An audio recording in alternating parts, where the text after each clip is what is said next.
I don't know who I am anymore. Welcome to the first episode of Step Into the Spiral of Becoming. I'm really glad you are here. This space was created for real stories, the kind people share publicly when they're finally ready to speak their truth. Stories that remind us that we're not alone in moments when life feels heavy, confusing, or quietly overwhelming. Today, we begin with a story about burnout, the slow kind that sneaks up on you while you're busy being everything for everyone else. Let's step into it together. She didn't describe a dramatic collapse. It was more of a slow drift, a little more responsibility here and a little less rest there. People kept telling her how strong she was, how dependable, how steady, and she kept trying to live up to that, even as she felt herself slipping further away from who she used to be. She'd wake up tired, and she sat in her car before work, hands resting on the steering wheel, trying to gather the energy to walk inside. Not sad, not angry, just empty. The moment that stayed with her happened one night after work. She sat on her couch in the dark and whispered, "I don't know who I am anymore." Not to anyone else, just herself. A quiet truth finally spoken.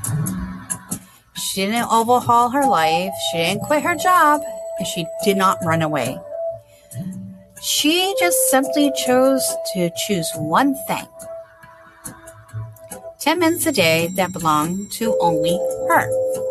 10 minutes to breathe, stretch, sit in silence, whatever she needed for her. And slowly she began to feel like herself again. Not at all once and not perfectly, but enough to remember she was human, enough to remember she mattered, and enough to begin coming home to herself. What I love about this story is how original, ordinary her turning point was. It wasn't a breakthrough and it wasn't a dramatic shift. It was just a moment of honesty and a small act of return. Burnout often disconnects us from ourselves long before we realize it's happening. We start living as a role instead of the person. We forget what we need, we forget what we feel, and we forget that we're allowed to rest.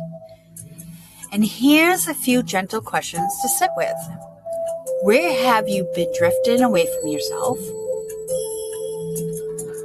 What would it feel like to pause before you reach your breaking point? And what is one small moment you can reclaim today, just for you? Small steps matters. Small steps count. Small steps changes things. I know this because I've had to take my own steps as well. My own becoming didn't start with a grand transformation. It started with tiny moments of truth and the courage to actually listen to them. If something in this story stirs in you, a memory, a longing, a place where you've been carrying way too much, know that you're already on your way back to yourself simply by noticing. And if you ever feel the calling to explore this work more deeply, there are coaches who specialize in guiding people through these kind of transitions. Some offer programs that can help you reconnect with yourself in a steady, supportive way. One of the ways I support people through Step Into the Spiral Becoming, which is a transformation coaching, a path I created for those who want to move through their own unfolding with intention, reflection, and gentle guidance. It's a unique approach to transformation that honors your peace, your truth, and your lived experience. But whether it's with me or another practitioner, what matters most is that you find a space where your story is held with care and your becoming is supported. Thank you for being here. Thank you for listening. And thank you for giving yourself this moment. I'll meet you in the next episode. Until then, be gentle with yourself.